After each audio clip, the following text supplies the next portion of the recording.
finding your look and finding your personal style, I believe, is very, very important. It's a thing that I feel has carried me throughout my whole life. I know that there's a sense of juxtaposition and there are some things that, you can wear and it's kind of quirky and it's eye-catching, but you don't want to make an eyesore. Hey, this is Chaz, and welcome to my world from my living room. Today I want to talk about fashion tips for the modern man, finding your signature style, the essential wardrobe for every season, fashion faux pas to avoid, dressing for success, and investing in quality. So, sit back, relax, and welcome to my world from my living room. Finding your signature style can be a bit daunting sometimes, right? Some people, it's the way they groom themselves. For guys, it may be a beard that they may be attached to that may be their identity. Some women, they may wear different things as it relates to what makes them themselves, whether it be a personal haircut decision, it could be the type of dresses they wear. For example, you see icons like Sarah Jessica Parker, right? Lenny Kravitz, Andre 3000, Harry Styles, all these people, they have something in common. And I think that that's them finding out what works best for them. For me personally, I would say my through line as it relates to my personal style always centers around a hat of some sort, frames. It's unfortunate that, my eyesight is bad, but at the same time, I'm taking a personal approach on how I wear my glasses. So I want to make sure that the glasses, first and foremost, fit me properly, and that they also kind of share a little bit about my personality. I'm very, very careful about names that I wear on my clothes. I don't tend to wear anything with a lot of labels or anything like that because, someone's brand across my chest, unless it's something I've created, it's not my particular style. It's their brand. Of course, I'm wearing a shirt right now, but shirts that I wear that have letters tend to be ones that kind of have a message that still captures my personality and what I want to convey to the world. So some of my things that are kind of like my anchors and centerpieces to my wardrobe is, I would say, accessories. I love my bracelets, rings. I made sure that when I got married that I wasn't tethered to a ring that I didn't like. So me and my wife, we got this one-of-a-kind piece from Lazaro. So shout out to Lazaro in Soho. And also just, a couple of pieces that really kind of, no matter what you're wearing, you can go, take out the trash or go to the local bodega and you could wear one or two of those pieces that still stand out that makes you feel comfortable. No one may ever see you, but you at least know that there's an identity that leads you, throughout your life. Finding your look and finding your personal style, I believe, is very, very important. It's a thing that I feel has carried me throughout my whole life. When I was in Nashville, for the 10 years that I was there, aside from being one of the only, black guys that was in the social scene as it related to waiting tables, having a lot of musical friends and being out and about, I was kind of like that guy. But what also was attached was my personal style. It was the fact that, oh yeah, that's Chaz. Oh yeah, he's always dressed nice. And that stems all the way back to when my mom used to dress me. I referenced that a little bit in another podcast, but she really, really made sure that I dressed well, even when I was of age to be able to, dress myself in my, young teens.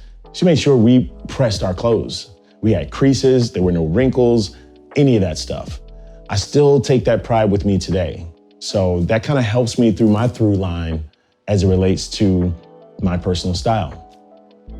Now, there's some faux pas out there that I do not condone. I know that there's a sense of juxtaposition and there are some things that, you can wear and it's kind of quirky and it's eye-catching, but you don't want to make an eyesore.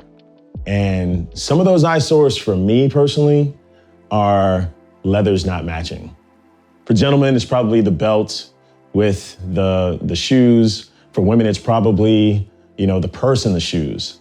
Those are just minor ones, but I think when you see some of those fashion faux pas, like a suit that's not tailored to you properly, that it falls off the shoulder a certain way for the gentleman. And, for the ladies, if your blouses are, a certain way, and you don't feel confident when you are wearing something that you know that is just not right for you, not for your personality or something like that. So, faux pas can come in many forms. I try to stay away from them, and so should you. Dressing for success for some people is wearing a suit to make sure that you're dressed for the appropriate business situation. Then when I take that socially, dressing appropriate also is important for the success of the way you dress, given the situations that you're in. Say, for example, if someone invites me out for, say, brunch or a social event where I know a lot of people are going to be there and it's going to be somewhat, fashionable. And if you know New York, you definitely know that when you're invited out to events, people show up and show out. Speaking of which, New York Fashion Week is coming up here in New York, and it's usually an absolute social media frenzy. I mean, people come out of the woodworks with some of the most outlandish, craziest, fun, interesting, creative sort of looks. And me as a photographer and how I merge that world is that I love capturing that. I love watching the process of how someone comes out into the world and how they feel about wearing what they wear. So when I do street fashion, it's really cool because you're capturing people at their peak. They may never dress the same way again. It's kind of like their fashion Super Bowl. But there's one thing that really bothers me though, and I've kind of made mention on my social media page on Instagram at Langley's Eye, by the way. If you're not following, you should. I made reference to the fact that when people come out in public and they dress and make an effort to really, really put their best foot forward. And me as a photographer, I may happen to catch them in the street. I approach someone, I'm like, hey, how you doing? Oh my gosh, I love the way you look. Your vibe is crazy. Like, oh, can I get a shot of you? And they look at me as if I'm like some deranged lunatic for asking. In my mind, I'm sitting there going, wait, didn't you put this much effort to really look a certain way so when you did come out, so people would notice? So now that I notice, I'm like the crazy guy, right? Okay, yeah. But I must say that Fashion Week, everybody wants their photo taken, believe me. I started when I first moved here to New York. I wasn't a photographer. It wasn't until my friend Langley, whose handle is Key Style, check him out, great fashion street photographer. He photographed me and thought I was someone worth photographing. And I was like, oh my gosh, this is that moment that you see in the magazines and on social media where people take pictures of their outfits. And I was so new to the whole New York-isms of it all. And then I started learning how this whole thing works. And through other photographers, once I became a photographer, it became a moment where I really kind of understood that this was the time to shine.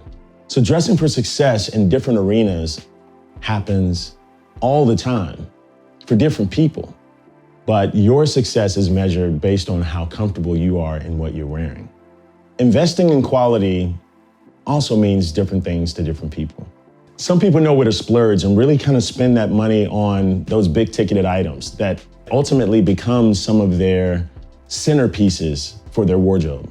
Say, for example, for gentlemen, it may be that Rolex watch. For women, it could be that purse.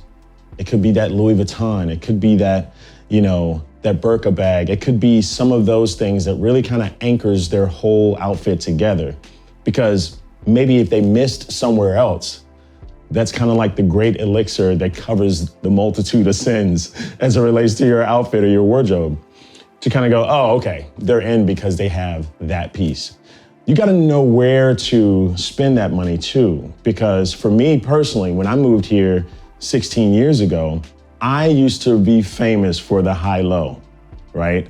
I get that one piece. If it's in the wintertime, I get that one jacket that everybody knows me for or can kind of expect me to wear whenever they see me, or like those hats, right? I'll spend money in those places because I know they're evergreen. I can wear them all the time. But then I'll wear, at least back then, I was wearing, H&M jeans, or something like that, or, a Zara top, something like that. And I still do some of that still today. But high-low, meaning being able to buy something cheap that kind of is the center of the wardrobe, but spending the extra on some of those bigger pieces that brings it all together. So spend where you feel that you have the most value that really kind of gets back to the center of your personal style.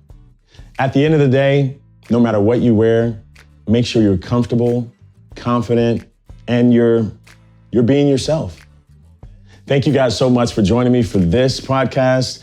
This was fun. It opened up a little bit of the New York side of my life, of how fashion and style kind of go hand in hand sometimes.